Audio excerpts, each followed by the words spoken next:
Halo warga sipil sekalian, gue Ferry. Dan gue pernah jadi korban pelecehan seksual.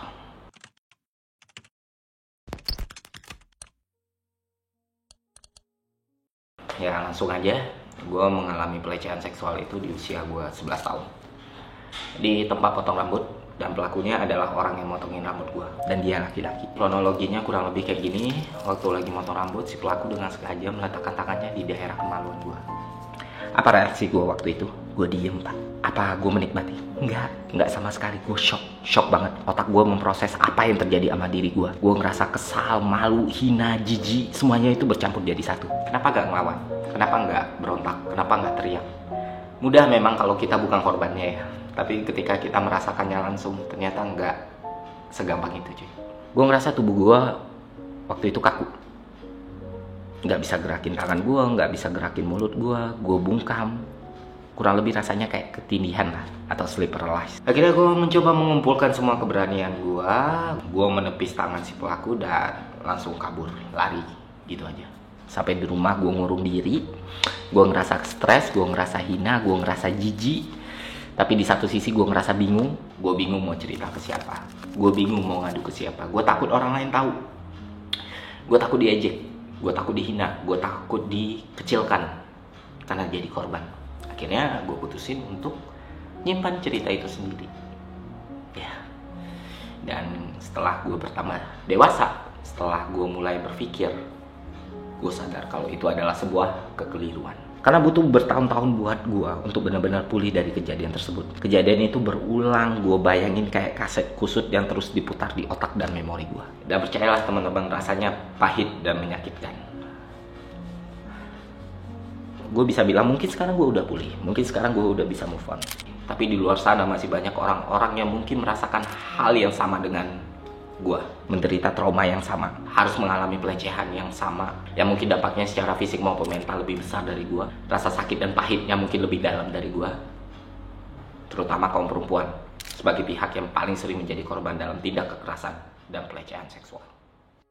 Satu hal yang harus kita pahami bahwa tindak kekerasan dan pelecehan seksual bisa terjadi kepada siapapun dan oleh siapapun, nggak terbatas sama usia dan jenis kelamin. Namun ketika kita menelisik lebih dalam, ketika kita mencari contoh-contoh kasus yang pernah terjadi di Republik ini, kita bakal gampang mengetahui bahwa mayoritas korban tindakan pelecehan dan kekerasan seksual adalah perempuan. Dan gak sedikit dari mereka yang sampai detik ini harus menanggung luka yang sama, sampai detik ini harus berjuang, sampai detik ini tidak mendapatkan keadilan.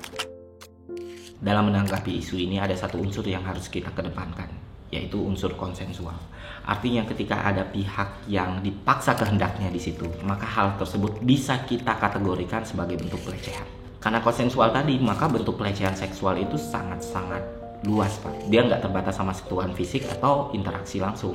Melalui medium verbal dan teks di dunia digital, pelecehan seksual bisa saja terjadi.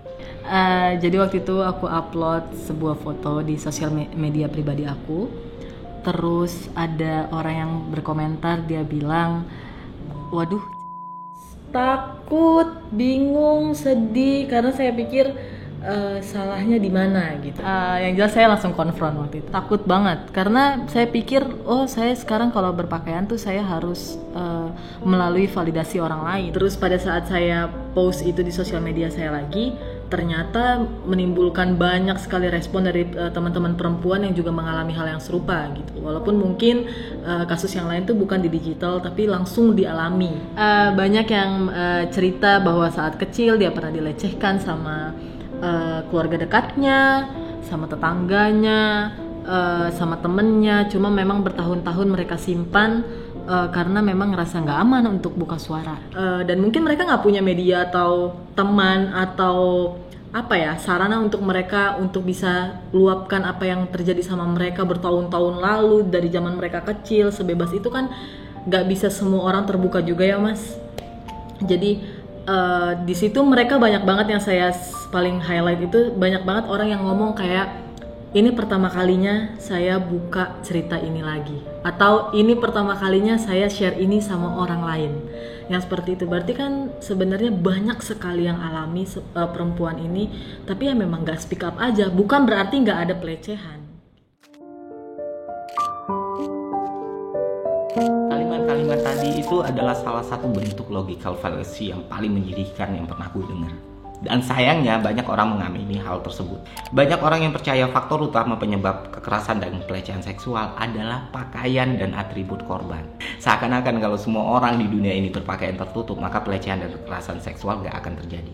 Ini yang harus kita pikirkan ulang, teman-teman. Karena faktor utama sebenarnya bukan pakaian atau atribut, tapi rusaknya moral dan mental si pelaku. Ini penyebabnya. Kenapa gue bisa bilang kayak gitu? Karena salah satu narasumber yang gue wawancarain untuk riset konten ini, itu adalah penyintas pelecehan dan kekerasan seksual. Dia dilecehkan di sebuah transportasi umum. Dan kalau lu pikir dia dilecehin karena dia pakai pakaian terbuka, maka lu salah. Pakaiannya waktu itu benar-benar tertutup dari ujung kaki sampai ujung rambut. Pakai jaket hitam dengan tas ransel. Tapi dia tetap mengalami pelecehan. Dan sekarang buat yang punya pemikiran kalau pelecehan seksual gak akan terjadi kalau semua orang pakai pakaian tertutup, ketika beliau ada di hadapan lu bakal ngomong apa? Lu bakal salahin pakaiannya. Itu buktinya dia udah pakai pakaian longgar tertutup dengan jaket masih dilecehin. Kenapa hal ini terjadi? Ya balik lagi, mau setertutup apapun pakaian yang kita gunakan, tapi kalau mental dan moral ini masih rusak, maka pelecehan dan kekerasan seksual akan terus berulang. Percaya sama gue. Syukurnya sekarang udah banyak pihak-pihak yang concern sama hal ini. Salah satunya The Body Shop Indonesia. Perlu teman-teman ketahui, 10 tahun yang lalu kurang lebih Body Shop juga jadi pihak yang turut aktif dalam mendorong disahkannya undang-undang kekerasan dalam rumah tangga. Dan mereka pun sekarang proaktif dalam membantu korban-korban pelecehan dan kekerasan seksual. Mengapa Body Shop Indonesia harus melakukan hal ini? Membuat saya sesek gitu. Kenapa Mas? Mungkin bisa tebak juga bahwa saya juga penyintas ternyata. Jadi saya berpikir bahwa gimana saya bisa memakai reach ya dari brand The Body Shop, dari toko-toko The Body Shop untuk memberi publik sebuah awareness, sebuah edukasi supaya kita sama-sama bisa berjalan untuk mendorong RUU ini supaya kita semua bisa aman ya. Dan sesudah mengerti seluruhnya tentang kekerasan seksual itu apa dan apa efeknya, seperti ya yang jadi penyintas tuh memang tidak bisa melupakan hal itu dan begitu berat ya. Dan bahwa undang-undang sekarang ini banyak loophole-nya dan cenderung larinya ke victim blaming ya. Jadi sesudah kita mempelajari semua itu, semua jajaran direktur yang ada di The Body Shop mengatakan kita siap aja deh untuk menghadapi gitu. Ya itulah kenapa kita melakukan kampanye ini. Umumnya orang menganggap kekerasan seksual itu adalah di ranah privat. Jadi masalahnya adalah masalah kekerasan seksual ini tidak dilihat sebagai crime, tidak dilihat sebagai suatu yang salah gitu, yang harus dibawa ke ranah publik gitu. Karena if it's private itu tidak bisa dilindungi oleh pemerintah kan itu private gitu. Tapi gimana dengan orang-orang yang butuh perlindungan gitu? Kalau ini hanya di private melulu. Maka yang perlu adalah membawa urusan-urusan sexual violence ini menjadi everybody's concern. Ini concern kita semua. Semua kita peduli karena it could happen to anybody. Anak kita, tante kita, ponakan, cucu, bisa aja terjadi. Wadah ini gak lebih dari tempat gue berbagi cerita ke teman-teman.